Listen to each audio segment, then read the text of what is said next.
Hello and welcome. Today, we're going to pop the hood on the apps we use every single day. We're giving our digital world a much-needed checkup to see what's actually making it all tick behind the scenes. I mean, have you ever really stopped to think about that? You tap, you swipe, you order food, you binge watch a show, and for the most part, everything just works. But how? It's sure not by magic, and it's definitely not by accident. That's right.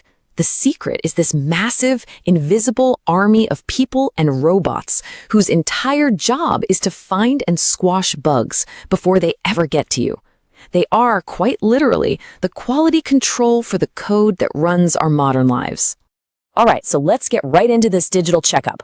We're going to explore how all this critical work gets done, and we'll start with the two main ways testers hunt for those pesky bugs. You know, at the very core of software testing, there's this really interesting divide. Some tasks absolutely need a human brain, while others are just perfect for a machine.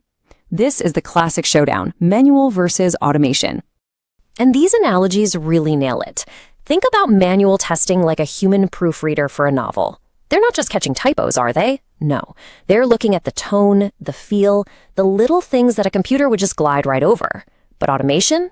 That's the self-driving car. It's incredibly fast, super efficient, and perfect for following a strict set of rules thousands of times without ever getting bored or making a mistake. So where do you really need that human touch, that proofreader? Well, think about an app like Instagram. A person is to check if a new feature feels right, or if a button is in a weird place. For a banking app, a human tester walks through a super complex process, like applying for a loan, to find steps that are confusing, things a robot would never even register as a problem. And the self-driving car, where does it shine? Oh, that's easy. Think about the login page on Amazon. That has to work perfectly every time. An automated script can test it with thousands of different accounts in just a few minutes. Or what about making sure the payment system on Salesforce is rock solid, or that the request a ride button on Uber always works? That's the stuff you hand over to the robots. Now, so much of what makes an app work is stuff you, the user, can't even see. It's the engine, the wiring, the foundation. So let's dive a little deeper and check out the hidden machinery that makes it all run smoothly. First up, we've got something called API testing. APIs are basically the messengers that let different parts of the software talk to each other. And this waiter analogy, it's perfect. We're not testing the kitchen or the diner, we're testing the waiter to make absolutely sure that when you order a burger, you don't end up with a bowl of soup. Then there's performance testing. The big question here is, can the app handle the pressure? Think about Netflix on a Friday night with literally millions of people streaming at the exact same time. Performance testing is like sending a 1,000-truck convoy over a new bridge just to see if it'll buckle. We simulate that insane user traffic to find the breaking point before it happens in the real world. And what about all your data, your information? That's where database testing comes in. If you order from an app like Swiggy, you need to be sure that your order, your address, and your payment info are all being stored correctly and securely. So just like a careful librarian, database testing makes sure every single piece of information is filed in exactly the right spot.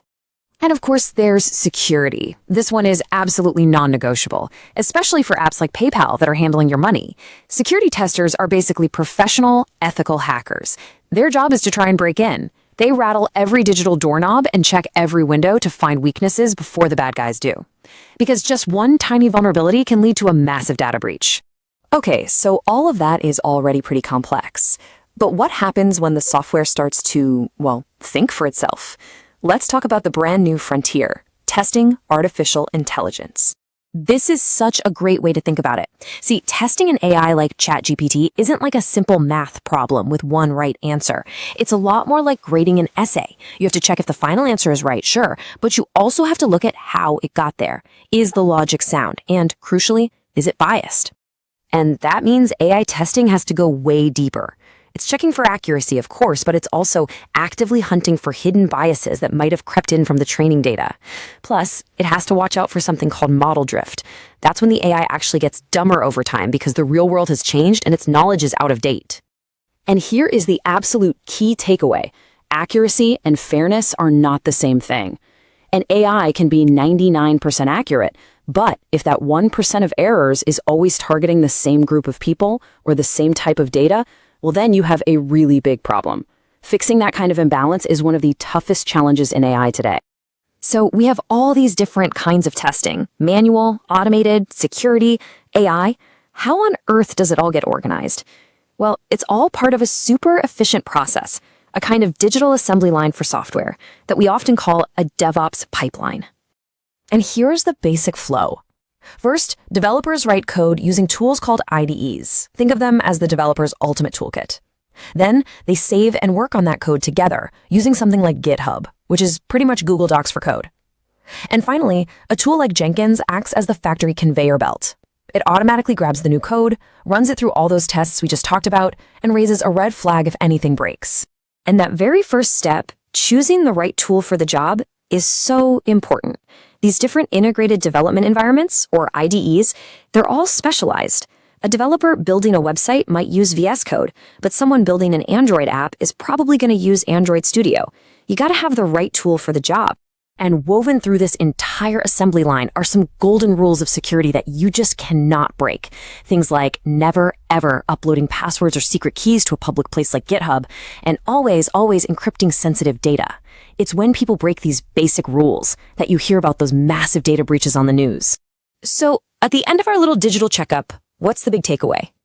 It's this: that seamless, easy experience you have on your phone every day is not an accident. Not even close. It's the end result of a huge, complex, and totally relentless world of testing that's designed to keep our digital lives running. And that leaves us with a really fascinating and kind of mind-bending question for the future.